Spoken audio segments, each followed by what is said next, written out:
आज के इस वीडियो में हम बात करने वाले हैं क्वेश्चन नंबर 35 एक्सरसाइज 8 ए पेज नंबर 271 जेपीएच की Hindi medium book BSc first year. बहुत ही लंबा चौड़ा इंट्रो दे दिया है मैंने क्वेश्चन का, कोई बात नहीं। इस क्वेश्चन में इक्वेशन क्या दे रखी है हमें, Y square into X minus 2a equal to X cube minus A square, ये हमें इक्वेशन दे रखी है।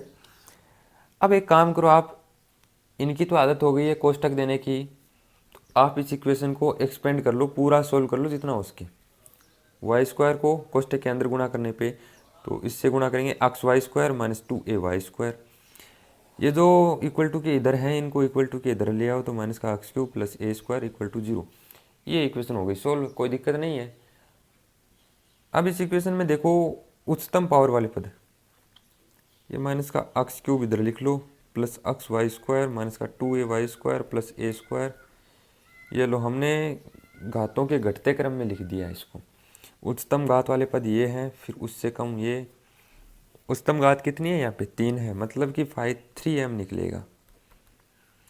5 3m कैसे निकलेगा, x बराबर 1 और y बराबर m रखने पे जो भी 3 घात वाले पद है उनमें, तो माइनस का चिन्ह 1 की पावर 3 प्लस 1 इंटू m की पावर 2, ठीक है। तो यहाँ पे माइनस का 1 प्लस एम स्क्वायर, ये 3m की वैल्यू आ गई है हमारे पास में।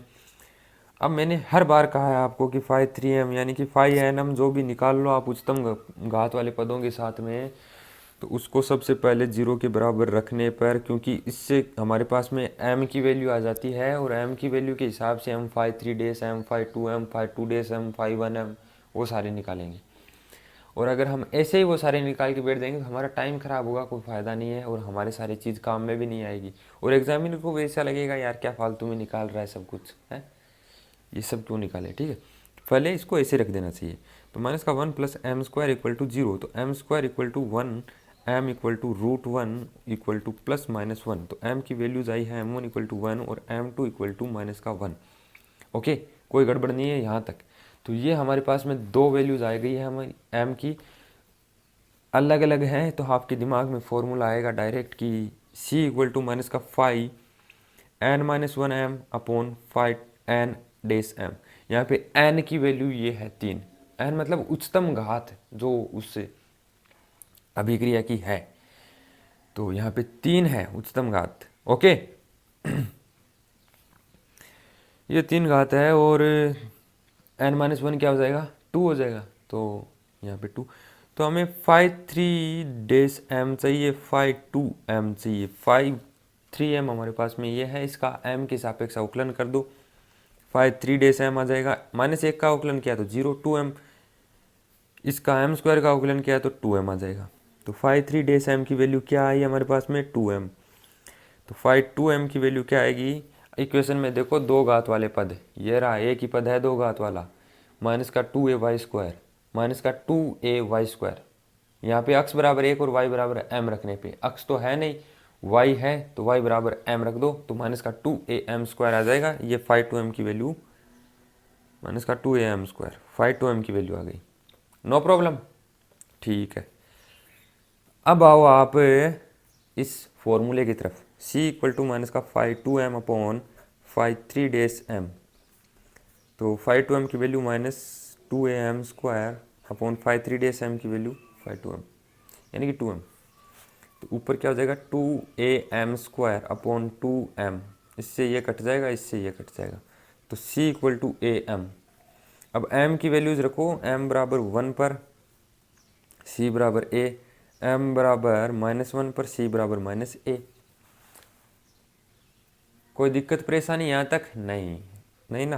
तो y बराबर m1x प्लस c1, y बराबर m2x प्लस c2, ये दो हमारे पास में अनंत स्पर्शियों के समीकरण होते हैं। तो m1 की वैल्यू 1 है, y बराबर 1 इंटू एक्स मतलब x, फिर c1 की वैल्यू और ये c2 की, तो c1 की वैल्यू रख दो a, y बराबर m2 की वैल्यू -1, तो -1 इंटू एक्स तो -x और c2 की वैल्यू -a। ये लो हमारे पास में आ गई, दो अनंत स्पर्शियाँ आई है।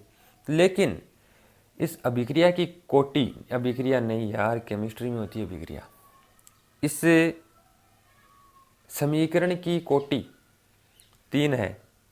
यानी कि उच्चतम घात इसमें x और y की 3 है, मतलब इसकी 3 अनंत स्पर्शी आनी चाहिए थी, लेकिन आ रही 2 है। तो एक और अनंत स्पर्शी बची है, वो निकालेंगे हम इसी वीडियो में। कैसे? वो होगी x अक्ष या फिर y अक्ष के समांतर। अब वो निकालने के लिए हमें एक बार फिर से कर्व की इक्वेशन पे, समीकरण पे जाना पड़ेगा। ये रही समीकरण। इसमें x की उच्चतम पावर देखो कहाँ है, यहाँ है। इसका गुणांक क्या है? -1।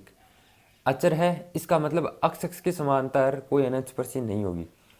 आप ये दो अनंत स्पर्शी निकालने के बाद में एक लाइन लिख देना कि x की उच्चतम घात का गुणांक अचर है, अतः अक्ष के समांतर अनंत स्पर्शी नहीं होगी। अक्ष के समांतर तो नहीं होगी, हमें पता चलेगा। अब देखो y की उच्चतम घात, ये रही 2, तो वाई स्क्वायर यहाँ से कॉमन ले लिया, x - 2a। तो वो अगले पेज पे करें हम, कोई दिक्कत नहीं। यहाँ देखो, ये हमारे पास में इक्वेशन थी किसकी, माइनस का x³ plus xy² minus 2ay² plus a² equal to 0। ये हमारे पास में इक्वेशन थी किसकी, जो कर्व की इक्वेशन थी। यहाँ पे y की उच्चतम घात कितनी है, ये रही। तो अब पहले आपको ये लिखना है y की उच्चतम घात के गुणांक को 0 के बराबर रखने पर, तो माइनस का x³ plus y² into x - 2a plus a² equal to 0। ये देखो माइनस का x³ y² कॉमन ले लिया हमने, x - 2a plus a² equal to 0। तो ये y², ये उच्चतम पावर है y की। इसका गुणांक क्या है, x - 2a। x - 2a को 0 के बराबर रखा, x बराबर 2a आ गया। तो ये हमारी एक और अनंत स्पर्शी आ गई है। ये y एक्सिस है, ये x एक्सिस है, x बराबर 2a यहाँ पे होता है। तो ये ऐसी समीकरण बनेगी। ये y एक्स के समांतर है, ये y एक्स के समांतर अनंत स्पर्शी आ गई हमारी। तो 2 तो पहले ही आई हुई थी, y बराबर x प्लस a और y बराबर माइनस x माइनस a। एक और आ गई अभिक्रिया की, जो अभिक्रिया फिर से समीकरण की कोटि 3 थी, 3 इक्वेशन आ गई। क्वेश्चन हो गया, समझ में आ गया, लाइक कर दो, सब्सक्राइब कर दो और कमेंट करके बता दो कि समझ में आया कि नहीं आया। ठीक है, कोई कमी है तो वो बता दो कि सर ये कमी है, आप ये सुधारो। ठीक है, वो सुधारेंगे हम। तो ठीक है, मिलते हैं नेक्स्ट वीडियो के साथ में।